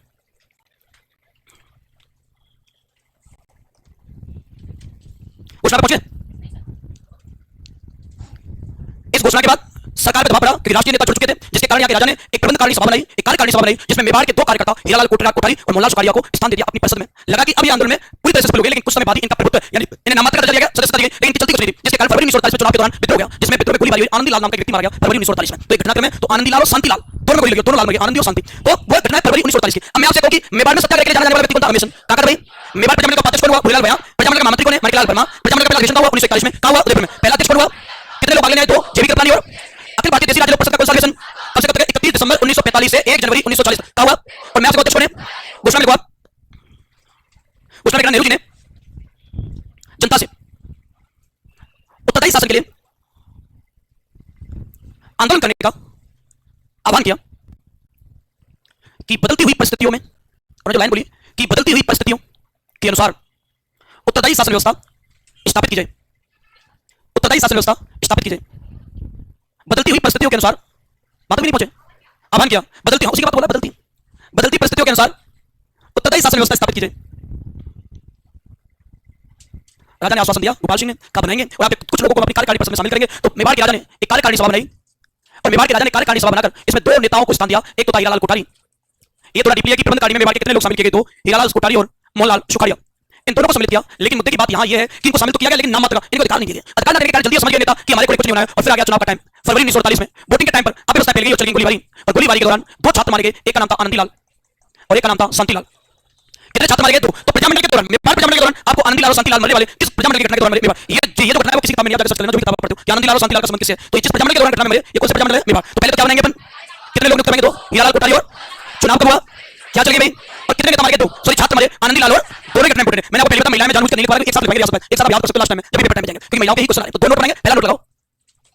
अपने पास टाइम कम है और मसाला ज्यादा है, तुम्हारा ध्येय में पता है कि हमें टाइम बेशक कम है, लेकिन मसाला कम नहीं रहना चाहिए। अभी आएगा टाइम इसका भी, मसाले का भी, तो आप खूब करना। जस्ट सर नोट लिखो, मेवाड़ शासक ने, कुछ को कहीं खुशी मिलती है, किसी को कहीं खुशी मिलती है, सब अपनी अपनी खुशी की तलाश में, उनको तो नहीं मिल रही, आप फीलिंग ले रहे हो, आप ज्यादा खुशी ले रहे हो, ज्यादा चुपचाप लिख रहे हैं। तो किसी को कहीं खुशी मिलती है, किसी को कहीं साइड में मिल रही खुशी। मेवाड़ शासक ने कार्यकारिणी सभा का, और तुझे तो बोनस लिया जा रहा है, तो अकस्मात हुआ है, आज पता नहीं क्या क्या आया था, कुछ दुश्मन क्या है, अचानक हुआ जो है, अकस्मात हुआ है, बोनस ये है। मेवाड़ शासक ने कार्यकारिणी सभा, अबे कल तक कुछ रहेगा, हाँ, कार्यकारिणी सभा की क्या किया? सभा का गठन किया, जिसमें 2 नेताओं को, आप लिख रहे हैं, फिनिश कर दिया आपने पहले, बोलने से पहले 2 नेताओं हीरालाल कोठारी, सोचा कोई और दूसरी बात है, अब बोर्ड को देखते जा रहे हो, हीरालाल कोठारी और मोहनलाल सुखाड़िया को शामिल किया। तो पता नहीं कब किसको खुशी मिल जाए, को शामिल किया, शामिल किया। अब ये तो बता दो शामिल कहाँ हो रहे हैं? कार्यकारिणी प्रबंध देखेंगे, रियासत में नियुक्त मंत्रिमंडल हो गया। नेक्स्ट नोट लगाओ, नेक्स्ट लिखना, फरवरी 1948 में, फरवरी 1948 में चुनाव हुआ, जिसमें अव्यवस्था होने से, व्यवस्था का उल्टा, अव्यवस्था के चलते गोलीबारी हुई। अरे खुद को खुश हो रहा है, गोलीबारी हुई, जिसमें आनंदीलाल और शांतिलाल, आनंदीलाल और शांति में तो तुझे खुश होता, क्योंकि तो खुश नहीं हो रहा है आज। आनंदीलाल और शांतिलाल, देखो पीछे तक खुश हो गए लोग, तो आज तक नहीं ऐसे आज बोल सके। देखो आनंदीलाल और शांतिलाल 2 छात्र मारे गए, आनंदीलाल और शांतिलाल 2 छात्र मारे गए। अरे मर गए क्या देखते लिख भी नहीं, मर गए, मुझे सब कुछ आता, पता नहीं मरवाई नहीं मरवाई। अब अगला जो प्रजामंडल वो मारवाड़ लास्ट है, अब देखो इसमें मारवाड़ प्रजामंडल पढ़ेंगे, क्योंकि अगला जो टॉपिक थोड़ा बड़ा है क्रांति, और क्रांति के बिना कुछ नहीं हो सकता। देखो मारवाड़ प्रजामंडल, अरे मारवाड़ है क्या ये बताओ? जोधपुर। तो मान लो मारवाड़ प्रजामंडल पूछा जाए, जोधपुर प्रजामंडल पूछा जाए, बात देखिए, ये आप ध्यान रखना, जोधपुर प्रजामंडल, ये बात है, यहाँ से मारवाड़ प्रजामंडल पूछा जाए, यहाँ से जोधपुर प्रजामंडल पूछा जाए, ठीक है? अब इसको देखो बात, आजकल मान लो आपका एग्जाम है जैसे प्री का, अब किसी तरह फोकस करते पढ़ने में, पढ़ते नहीं, टाइम नहीं मिलता पढ़ने का, सोने का मिल रहा है, फिर भी आपको टाइम मिले तो क्या चीज ज्यादा फोकस कर रहे हो? इकोनॉमिक्स में तो लास्ट में पढ़नी हो 10 दिन पहले भूल जाएगा, तो फिर इधर का टाइम खराब हो जाएगा, 10 दिन पहले पढ़ते हो, 10 से 5 दिन पहले पढ़नी हो, तो फैक्ट नहीं याद रहते, 5 या 2 दिन बस लास्ट टाइम। उसके अलावा रास्ता चले इंडिया पढ़े, और बस इंडिया में कौन सा पार्ट नहीं पूरा पढ़, आप तैयारी जो कर रहे हो, कर जाकर पढ़ते हो ज्योग्राफी, तो पढ़ो खत्म करके ही छोड़ना उसको, कितना टाइम है तुम्हारे पास, जो स्टार्ट करना खत्म करना पूरा इंडिया में पढ़ो। अब देखो इसमें सबसे पहले आप ध्यान रखोगे, मारवाड़ में कार्यरत जो संस्थाएं थी, और मारवाड़ में कार्यरत संस्थाएं, उनके लॉजिकली बातें कोई संस्था पेपर में आती है, कौन सी संस्था कब बनी, किसने बनाई, उस संस्था का क्या काम था, उस संस्था के द्वारा क्या किया गया, ये दो तीन मुद्दे अपने को पढ़ने। जैसे कार्य संस्था बात करें तो सबसे पहले अपन पढ़ेंगे मारवाड़ हितकारिणी सभा।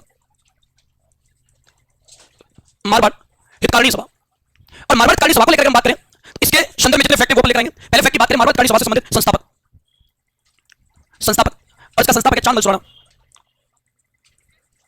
चांदमल सुराणा। और इसके द्वारा जो स्थापना की गई है, जब आपको कई जगह 1921 मिलेगी, लेकिन आपको 1918 पढ़नी है, यानी मारवाड़ हितकारिणी सभा जो थी 1918 में लगी थी। इसके द्वारा एक आंदोलन छेड़ा गया था मारवाड़ में, और वो था मादा पशुओं की खरीद फरोख्त के खिलाफ। पहले क्या था, मादा पशुओं की खरीद फरोख्त पर रोक थी, और रोक होने के कारण ये बताते हैं जितने पशु होते थे यही रहते थे, तो लोगों के पास एक और व्यावसायिक जरिया था, दूध घी इनको सेल करके वो अपना धंधा चलाते थे। लेकिन एक घोषणा की गई तो मादा पशुओं की खरीद फरोख्त पर रोक नहीं जाती है, आप कहीं भी व्यापार कर सकते हो। तो लोग व्यापारी बड़े बड़े वो अन्य राज्यों से व्यापार करने लगे, और मादा पशुओं की खरीद पर अन्य राज्यों से लगी, जिसके कारण आम लोगों का जो जरिया था धंधे का, काम धंधे का, वो ठप्प होने लगा। और उसके ठप्प होने के बाद लोग बेरोजगार होने लगे, और बेरोजगार होने लगते हैं तो उन्होंने इसके खिलाफ आवाज उठाई संस्था के जरिए। तो ध्यान रखना, इसने आंदोलन किया मादा पशुओं की खरीद फरोख्त, मादा पशुओं की खरीद फरोख्त के विरुद्ध। लेकिन संस्था धीरे धीरे प्रभावी हो रही थी, और इसके प्रभावी होने के कारण एक नई संस्था बनाई गई, मारवाड़ सेवा संघ। मारवाड़ सेवा संघ, मारवाड़ सेवा संघ का संस्थापक जयनारायण व्यास, संस्थापक है जयनारायण व्यास। इसकी स्थापना हुई है 1920 में, और इसने जो आंदोलन किया वो किया मापतोल के खिलाफ। तो यहां क्या चल रहा था कि 100 शेयर की जगह 80 शेयर यूज करते व्यापारी, और इसके कारण आंदोलन कर दिया कि आप ईमानदारी आपको सबसे मैंने आपको ऑनेस्टी दिखानी है, लेकिन उसके खिलाफ ये बताते कपड़े को देखकर इसने आंदोलन किया मापतोल के विरुद्ध, मापतोल के विरुद्ध, मापतोल के विरुद्ध। ये संस्था भी ऐसा लगा था थोड़ी प्रभावी होगी, तो एक संस्था और बनाई गई, मारवाड़ यूथ लीग। आजकल क्या हो रहा है, इसका नाम चेंज करके मारवाड़ युवक लीग, यूथ चेंज कर दिया, युवक कर दिया इसका, तो मारवाड़ युवक लीग। और मारवाड़ युवक लीग को लेकर हम बात करें तो इसका संस्थापक भी जयनारायण व्यास। युवाओं का एक संगठन तैयार किया, इसका समय 10/11 मई 1931, और जो चौथी संस्था मारवाड़ लोक परिषद, एक साथ सारी संस्था आ गई। जो सारी संस्था निष्क्रिय हो जाती तो लास्ट में संस्था बनी थी मारवाड़ लोक परिषद 1938 में। 1938 में रणछोड़ कट्टानी, रणछोड़ कट्टानी की अध्यक्षता में ये चार संस्थाएं आपको एक साथ इसलिए लिखवाई हैं, क्वेश्चन आते हैं इसलिए एक साथ आप पूरी तरह से प्रॉपर रूप में एक साथ याद कर सकते हैं। ज्यादा मैटर अपने को कम टाइम में ज्यादा मैटर पढ़ना पेपर वाला, इसलिए सारी चीजें जो भी एग्जाम वाले एक साथ इसलिए पढ़ते हैं, इसलिए कवर करते हैं।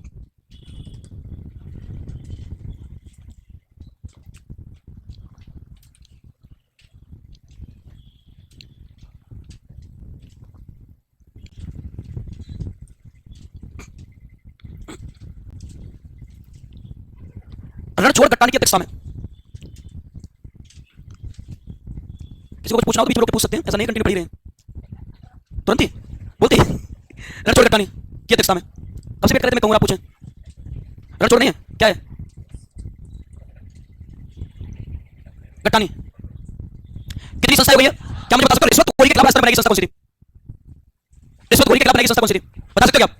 सर्वविद्या, एक सर्वविद्या थी, एक सर्वविद्या थी, सर्वविद्या शैक्षिक और सामाजिक उत्थान के लिए बनाई गई, और सर्वविद्या बनाई गई किसके लिए? रिश्वतखोरी और घपले के खिलाफ, जिससे कि जो ऑनेस्ट है वो बनी रहे। अब ये चार संस्था है, मुझे बात तो पहली संस्था कौन सी है, मारवाड़ हितकारिणी सभा, किसने बनाई है? और एक कब बनाई 1918 में, इसने आंदोलन कौन सा किया? मादा पशुओं की खरीद फरोख्त के विरुद्ध। दूसरी संस्था कौन सी है? मारवाड़ सेवा संघ, किसने बनाई? जयनारायण व्यास ने। कब बनाई? किसके खिलाफ आंदोलन? मापतोल की। तीसरी कौन सी है? मारवाड़ यूथ या युवक लीग, किसने बनाई? कब बनाई? 10/11 1931। और मारवाड़ लोक परिषद रणछोड़ कट्टानी की अध्यक्षता में कब बनाई? 1938। ये प्रभावी तो ये बनी, ये प्रभावी तो ये बनी, और ये सारी प्रभावी लास्ट में कौन सी बनी? इसलिए इनको बनाया गया तो एक से काम चलता, भाई संस्था बनाने की जरूरत नहीं पड़ी। अब प्रजामंडल पे आते हो, प्रजामंडल का संस्थापक, अब यहां से पॉइंट उठाए कि प्रजामंडल का संस्थापक, प्रजामंडल का संस्थापक, और प्रजामंडल का संस्थापक है जयनारायण व्यास, जयनारायण व्यास।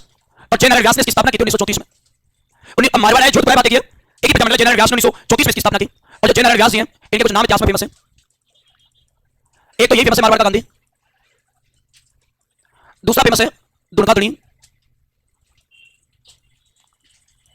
मारवाड़ का गांधी, दुर्गा धनी कुणी, शेरे राजस्थान, मां साहब, लोकनायक, जननायक। मारवाड़ का गांधी, दुर्गा धनी कुणी, शेरे राजस्थान, मां साहब, लोकनायक, जननायक, इनके नाम है। राजस्थान में इनको नाम दिए गए इनकी पॉपुलैरिटी को लेकर। ये जो प्रजामंडल बना, जयनारायण व्यास पूरी तरह से मारवाड़ की जो सरकार थी उसको तंग करने में सबसे आगे, और इनको हर बार कैद कर लिया जाता था। स्टार्टिंग में ये चाहते थे अखिल भारतीय देशी राज्य लोक परिषद जो है उसकी अधिवेशन बुलाना चाहते थे जोधपुर में 1929 में, लेकिन सरकार ने इसका बहिष्कार कर दिया और इस चीज के कारण गिरफ्तार करके नागौर की जेल में डाल दिया। लेकिन गांधी ने समझौता हुआ, मैंने बताया था गांधी ने समझौते, गांधी ने कहा था सारे राजनीतिक बंदी रिहा कर दिया जाए, इसलिए छोड़ दिया गया। लेकिन ये तो और ज्यादा जोश से लगे प्रजामंडल के लिए, और ज्यादा आंदोलन करने लगे, तो उठाया जाता, डाल दिया जाता, फिर छोड़ देते, फिर ले जाते, फिर छोड़ देते, ये पैटर्न चलता रहा। और इस दौरान इन्होंने पूरी तरह से लोगों में मोटिवेशन भरने में कोई कमी नहीं छोड़ी। इनकी पत्रिकाएं ले लो, इनके समाचार पत्र ले लो, सारे के सारे इनके फेमस हुए। लेकिन इस प्रजामंडल का अध्यक्ष आपसे पूछा जाए, अध्यक्ष खुद नहीं बने, अध्यक्ष बनाया भवरलाल सराफ को, भवरलाल सराफ को। पहला पॉइंट आता है 1929 में जयनारायण व्यास को नागौर जेल में कैद किया गया, 1931 में छोड़ दिया गया। उसके बाद इन्होंने ये बताते पूरे प्रक्रम की जो चर्चा थी इन्होंने अपनी किताबों में छाप छाप कर लोगों तक पहुंचाई। तो जयनारायण जी द्वारा लिखी गई किताब है, व्यास द्वारा लिखी गई पुस्तकें, भवरलाल सराफ, जयनारायण व्यास द्वारा लिखी गई पुस्तकें अगर हम पढ़ेंगे, पुस्तकों में आती है, एक तो सीधी सीधी आती है मारवाड़ की अवस्था, ये तो इतना आसान है कि सबको पता रहता है मारवाड़ की अवस्था। दूसरा आता है पोपाबाई की पोल। पोपाबाई की पोल कितनी किताबें हो गई? तो सामान्य सब्जेक्ट में जाती है। तीसरी किताब उत्तरदायी शासन। तीसरी किताब इनकी उत्तरदायी शासन। क्या हो गया आपको भी? अब हम बात करें पहली तो किताब मारवाड़ की अवस्था पोपाबाई की पोल, ये फेमस है, ये पेपर में बहुत आती है, सबको याद रहती है। तो तीसरी किताब से लेकर मैंने, इनके अलावा ऑप्शन है अपने पास उत्तरदायी शासन और चौथा ऑप्शन भी है जोधपुर राज्य के शासन पर प्रकाश। ये चौथी किताब जोधपुर राज्य पर प्रकाश या जोधपुर राज्य के शासन पर प्रकाश। इनके द्वारा ये बताया जाता है पूरी तरह से लोगों को मोटिवेट किया गया, लेकिन सरकार ने घोषणा कर दी कोई भी किताबों को ना रखेगा और ना ही पढ़ेगा। जिसके पास ये किताब पाई गई ये प्रतिबंधित है, वो सजा का हकदार है। और इनकी सजा, इन किताबों पर रोक लगा दी गई। तो अपन ये कहें कोई तो ऐसा व्यक्ति होगा तो यही तो अपने को निकाल के लाना है इन किताबों पर, या इन किताबों को मारवाड़ में प्रतिबंधित कर दिया। मारवाड़ में प्रतिबंधित कर दिया। मारवाड़ में जो किताबें थी उनको प्रतिबंधित कर दिया, लेकिन छगनलाल चौपासी वाला नाम का व्यक्ति था, उसने प्रतिबंध होने के बाद भी मारवाड़ की अवस्था पुस्तक अपने पास रखी, लेकिन पकड़ा गया और किताब को रखने के कारण इसको दी गई थी सजा। अब ये थोड़ी डीपी चीजें हैं, तो लाइन लंबी लंबी लिखी आती है पैराग्राफ में, जीके के क्वेश्चन को इसी लाइन आती है कि मारवाड़ की अवस्था किताब रखने के कारण सजा जिस व्यक्ति को या कार्यकर्ता को दी गई वो छगनलाल चौपासी वाला। तो दूसरा पॉइंट बने मारवाड़ की अवस्था पुस्तक रखने के कारण छगनलाल चौपासी वाला को गिरफ्तार करके सजा दी गई। सजा दी तो किताब रखने पर अपन ये कह सकते हैं जिस व्यक्ति को सजा दी गई छगनलाल चौपासी वाला। जनरल व्यास जी ने किताबें नहीं, इन्होंने समाचार पत्र भी चलाए यहाँ के लोगों में जनजागृति फैलाने के लिए। तो व्यास जी ने समाचार पत्र चलाए और इनके द्वारा चलाए गए न्यूज़ पेपरों की अगर मैं बात करूं तो न्यूज़ पेपर अगर इनके बने हुए तो एक तो अखंड भारत, दूसरा है पीप और तीसरा है आगीवाण या अग्निबाण। आगीवाण या अग्निबाण, इनमें एक क्वेश्चन डीपली क्या बनता है, कहां से चलाया, कौन सी भाषा में चलाया, तीनों के लिए फैक्ट है। लेकिन पहले आप समाचार पत्र लिखेंगे, उसके आगे एक लाइन लिखेंगे जस्ट इन आगे।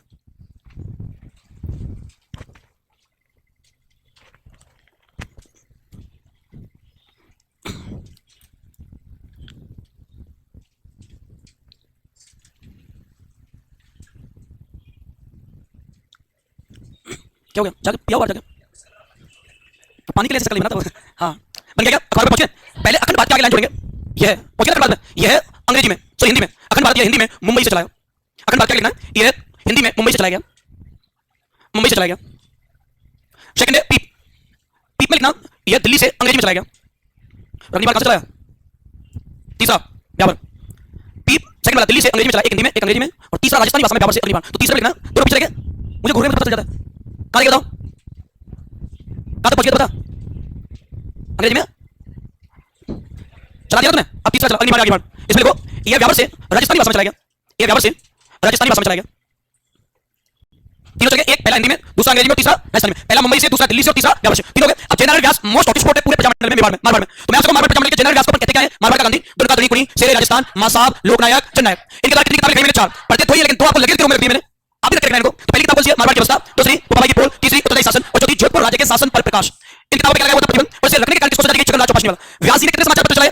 कौन से? अखंड भारत, पीप, अग्निबाण या आगीबाण। अब इस कंडीशन को आगे ले जाओ। 1930 में कौन सी संस्था बनी है? रणछोड़ गट्टानी के नेतृत्व में मारवाड़ लोक परिषद। हमारे पास कोई संस्था कार्यरत नहीं थी, सारी संस्थाएं पहले बनी, सब निष्क्रिय हो गई। लास्ट में एक ही संस्था बनी, मारवाड़ लोक परिषद, और इसका अधिवेशन करवाया 1942 में लारनू जगह नागौर में। और रणछोड़ गट्टानी ने सरकार के खिलाफ इतनी ज्यादा भाषण दिए कि लोगों को इतना मोटिवेट किया सरकार के खिलाफ कि लग रहा था अंदर बहुत बड़ा रूप धारण कर लेगा। तो सरकार इस चीज से चिढ़ गई, संस्था से, कार्यकर्ताओं से, और सरकार ने प्लान किया अब कहीं भी पंचायत करें, इनकी पंचायत होने नहीं देना। तो पहले मैं आपसे ये कहूं कि मारवाड़ लोक परिषद ने पंचायत की थी लारनू में, ये लारनू जगह पड़ती है नागौर में। और रणछोड़ गट्टानी ने मंच साझा किया, और रणछोड़ गट्टानी ने इस मंच पर खड़े होकर मारवाड़ की सरकार की इतनी आलोचना की, उनके खिलाफ बहुत ज्यादा भाषण दिए, लोगों में मोटिवेशन बढ़ा। तो लगा सरकार के खिलाफ हो, तो सरकार ने फैसला लिया आज के बाद कहीं पंचायत होने नहीं देनी। और ये क्या करते हैं? ये परिषद के लोग दूसरी बार एक जगह चंडावल गांव में मार्च 1942 में दूसरी पंचायत करते हैं जस्टिस। और जब दोबारा पंचायत की गई तो यहाँ पहुंच के कर्मचारी, यहाँ जिसके नेतृत्व में पंचायत हो रही थी वो था मथुरा दास शर्मा, इसके नेतृत्व में कर रहे थे मारवाड़ सरकार के कर्मचारी पहुंच के इनकी सभा नहीं होते हमारे खिलाफ थे। और इनकी पंचायत बनना होने पर ये बताते इनके साथ की गई थी मारपीट चंडावल में। मथुरा दास आ गया, इनके साथ सरकार ने की थी मारपीट। सरकार ने बहुत भीषण तरीके से मारपीट की कार्यकर्ताओं के साथ, जिसके कारण चंडावल जो गांव था वो बन जाता है चंडावल कांड। अब मुझे बात बताओ चंडावल कांड का संबंध कौन से प्रजामंडल से?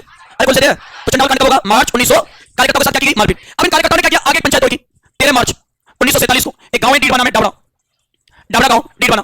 और यहाँ सारे कार्यकर्ता इकट्ठे हुए, किसान आंदोलन के लोग भी जुड़ गए। और जब ये बताते थे इकट्ठे होते हैं तो यहाँ मथुरा दास ने नेतृत्व किया था। मथुरा दास ये नेतृत्व करता था और यहाँ कर्मचारी आगे उन्होंने गोलीबारी कर दी और गोलीबारी में कार्यकर्ता मारा गया, चुन्नीलाल शर्मा। तो डावड़ा कांड मरने वाला कौन सा कार्यकर्ता था?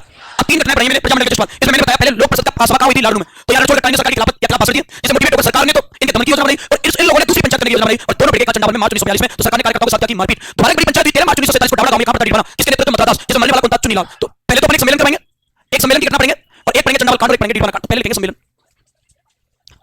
सम्मेलन हुआ 1942 और एक कांड आएगा चंडावल कांड। तो इसमें देखो सम्मेलन हुआ, इसमें लिखना मारवाड़ लोक परिषद, मारवाड़ लोक परिषद की रणछोड़ गट्टानी की अध्यक्षता में, हाँ मारवाड़ लोक परिषद की रणछोड़ गट्टानी के नेतृत्व में, कहां लिखना है? कॉपी में, नेतृत्व में लाडनू, एक जगह लाडनू, क्वेश्चन में नागौर, देखो लाडनू। इसमें लिखना है मारवाड़ लोक परिषद, मारवाड़ लोक परिषद, ये की लाइन बोर्ड पे लिखा था तो आसान है। मारवाड़ लोक परिषद की रणछोड़ कटानी की अध्यक्षता में सभा आयोजित हुई। कटानी सभा आयोजित हुई लाडनू नागौर, जगह ये लाडनू नागौर में, जहां रणछोड़ कटानी ने सरकार के खिलाफ, जहां रणछोड़ कटानी ने सरकार के खिलाफ भाषण दिए, स्पीच दी, भाषण दिए, भाषण दिए। नेक्स्ट डालेंगे चंडावल कांड, नेक्स्ट डालेंगे चंडावल कांड, मार्च 1942, सारे के सारे लिखे हुए।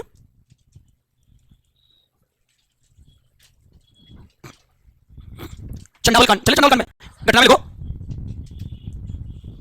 प्रजामंडल के कार्यकर्ताओं द्वारा, प्रजामंडल के कार्यकर्ताओं द्वारा चंडावल गांव में सभा आयोजित की गई, सभा आयोजित की गई, सभा आयोजित की गई, जिस पर मारवाड़ के पुलिस कर्मचारियों ने लाठीचार्ज कर दिया, कर्मचारियों ने लाठीचार्ज कर दिया। इसके बाद डाबड़ा कांड, इसमें लिखना डाबड़ा गांव, ये डेट बनाने बन गया 13 मार्च 1947। डाबड़ा की डेट इंपोर्टेंट है, डाबड़ा तहसील रास्तापाल। चलिए घटना में डाबड़ा गांव, क्वेश्चन में लिखना डेट बनाने बन गया में प्रजामंडल के कार्यकर्ताओं द्वारा, डाबड़ा गांव क्वेश्चन में डेट बना, क्वेश्चन बंद।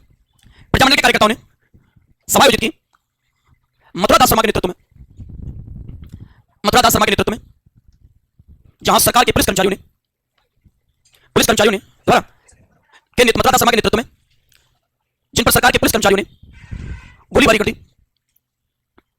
और एक व्यक्ति चुन्नीलाल, और एक व्यक्ति चुन्नीलाल मारा गया, चुन्नीलाल मारा गया। अब सारे लोग एक बार कॉपी करके सारे प्रजामंडल काउंट करके बता दो कितने प्रजामंडल बता दिया, 12 हुए, ठीक है। ये तो हो गया प्रजामंडल मारवाड़। अब जो शॉर्ट कटे बस एक एक लाइन के उनको मेरे साथ बनाते चलेंगे। प्रतापगढ़,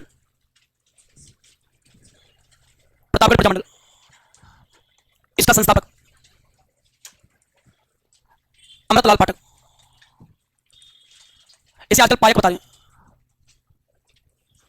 1945 में कुशलगढ़ प्रजामंडल,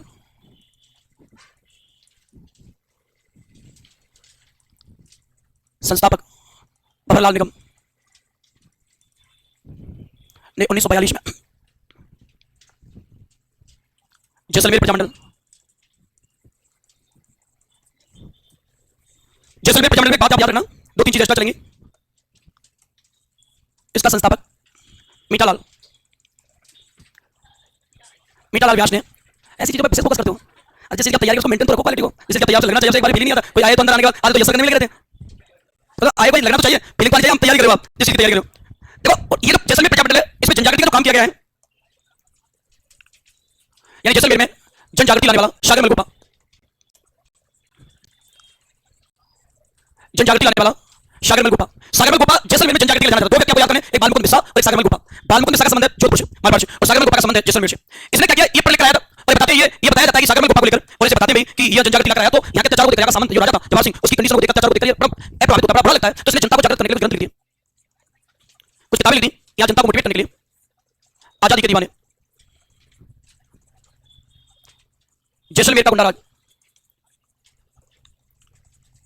जैसलमेर का गुंडाराज, और एक रघुनाथ सिंह का मुकदमा, रघुनाथ सिंह का मुकदमा, ये तीन किताबें इंपोर्टेंट है। यानी सागर मलगोपा ने जैसलमेर के राजा के खिलाफ एक माहौल क्रिएट करने के लिए तीन किताबें लिखी, आजादी के दीवाने, जैसलमेर का गुंडाराज और रघुनाथ सिंह का फ्रेंड था, उसे भी कैद कर लिया गया था, तो उसके लिए रघुनाथ सिंह का मुकदमा। और इस दौरान इसको गिरफ्तार किया गया कि जनता को भड़काया, और गिरफ्तार करके जेल है जैसलमेर जेल, उसमें कैद कर लिया, उसमें राजा जवाहर सिंह, और बताते इसके विरोध को रोकने के लिए और इसके उठती आवाज को रोकने के लिए प्रयास किया सरकार ने, लेकिन कंट्रोल नहीं किया गया, तो उसमें जेलर था इसका गुमान सिंह, उसमें केरोसिन छिड़कता है और आग लगा देता है, इसे जिंदा जला देता है। तो राजस्थान का ऐसा क्रांतिकारी जिसे जिंदा जलाया गया वो सागर मलगोपा जैसलमेर जेल में। इसमें आप ध्यान रखोगे, उसमें जेलर कौन था, उसमें राजा कौन था, दोनों कंडीशन पूछी जाती है। तो मैं आपसे ये कहूंगी, जैसलमेर जेल में सागर मलगोपा को जिंदा जलाया गया, सागर मलगोपा को जिंदा जलाया गया। लेकिन अब यहां से कंडीशन क्या बनेगी, एक तो बनेगी इसमें जेलर कौन था, जिसके नेतृत्व में घटना को अंजाम दिया गया, जेलर था गुमान सिंह। आपसे पूछा जाएगा इसमें राजा कौन था, तो जवाहर सिंह। ये दोनों को सुनाते हैं कि इसमें जैसलमेर का राजा कौन था, तो ये था जवाहर सिंह,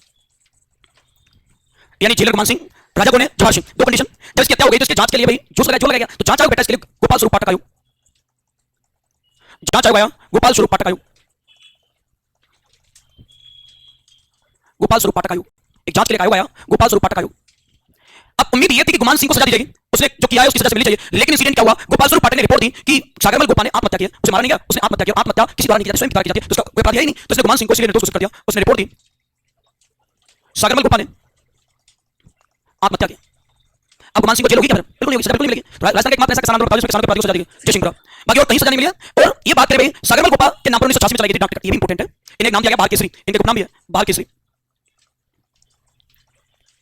इनके उपनाम आ जाता है बाल केसरी।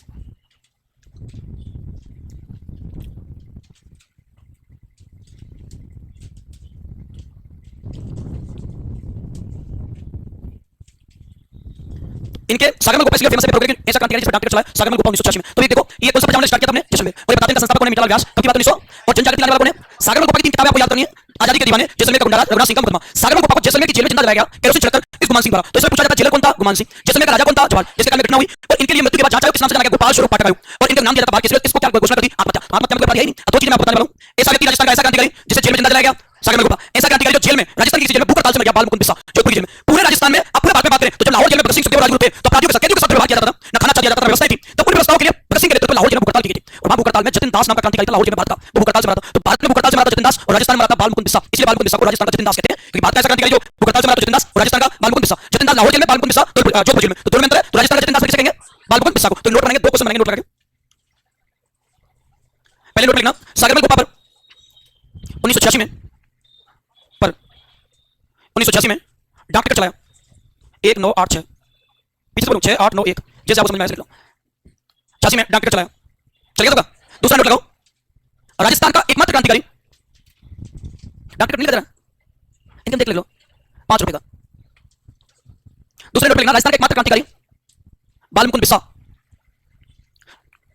बिस्सा जो जोधपुर जेल में भूख हड़ताल से मरा, जो जोधपुर जेल में भूख हड़ताल से मरा।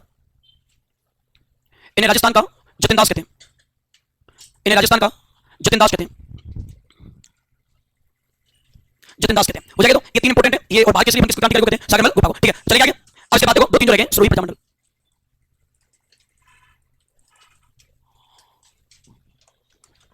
सुरभि प्रजामंडल का संस्थापक गोकुल भाई भट्ट और प्रति चंद्र शर्मा। गोकुल भाई भट्ट को आप पता क्या कहते हैं? राजस्थान का गांधी। ये अब जाके आया देखो, जैसे हम पूरे टॉपिक में ढूंढते घूम रहे थे। और इस प्रजामंडल की स्थापना का समय 1939, पहले 34 में बना, फिर 39 में बना, लेकिन 39 सही है। और स्थान इसका मुंबई, मुंबई वांशवाड़ा। संस्थापक भूपेंद्र नाथ त्रिवेदी, त्रिवेदी 1943।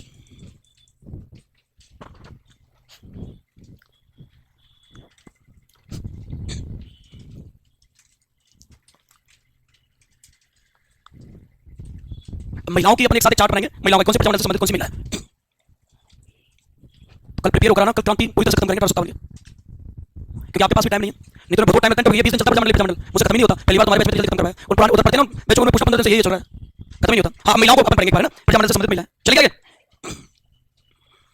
तो टाइम के अकॉर्डिंग करना पड़ता है सब, अपने हाथ में कब स्पीड बढ़ानी है, कब कम करनी है। तो एग्जाम के अकॉर्डिंग जरूरी है। खंबे के पीछे हाँ सर, तो कंट्रोल नहीं हो पाता इनसे, इसलिए छिपके करते हैं। हाँ सर, कमा बीच में आ गया। हाँ, कमा छिपा है। करें स्टार्ट, चलिए अब चलेंगे। तो बता देखो, अब देखेंगे नेक्स्ट प्रजामंडल से संबंधित महिला।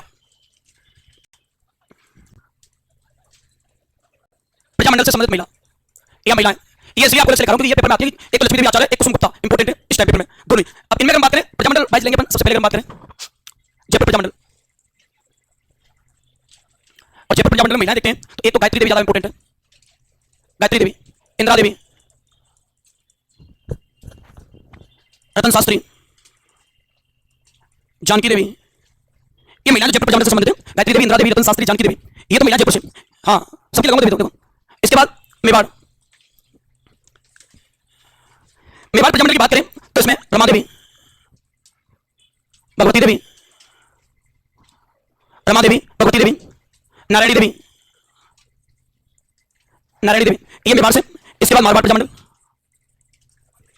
अरे क्या हो गया, कोई ऐसी बात है क्या आपस में? ये लगी बात चल रही, आपस में लगे पड़े कुछ हो रहा है। हाँ बिल्कुल, कोई नहीं, 2-5 मिनट खत्म हो जाएंगे, थोड़ी देर और। हाँ, मारवाड़ प्रजामंडल में सुमित्रा देवी। आप अलग अलग बैठा दो चारों, तो ही पढ़ सकते हो आप, ये तो पढ़ नहीं सकते आप। महिमा देवी, सुजा देवी, सुमित्रा देवी, महिमा देवी, सुजा। महिमा देवी किंकर है भाई, किंकर की मैडम का नाम है। और अगर हम बात करें कोटा से, कोटा प्रजामंडल, राम प्यारिया, राम दुलारी है। राम प्यारी तो शेखावाटी में थी, सत्याग्रह। या मैं अपने साथ देख लूं, कुसुम गुप्ता, बूंदी से संबंधित पता है कि सत्यभामा, बीकानेर, लक्ष्मी देवी आचार्य। ये इनमें से ही बताई जाती है महिला। कुसुम गुप्ता, लक्ष्मी देवी आचार्य, से आप ध्यान रखोगे, ये पेपर में ज्यादा पूछी गई है।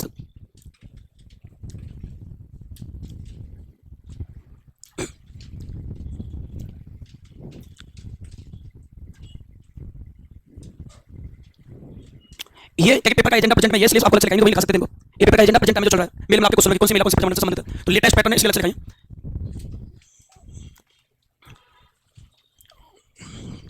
बन गया क्या?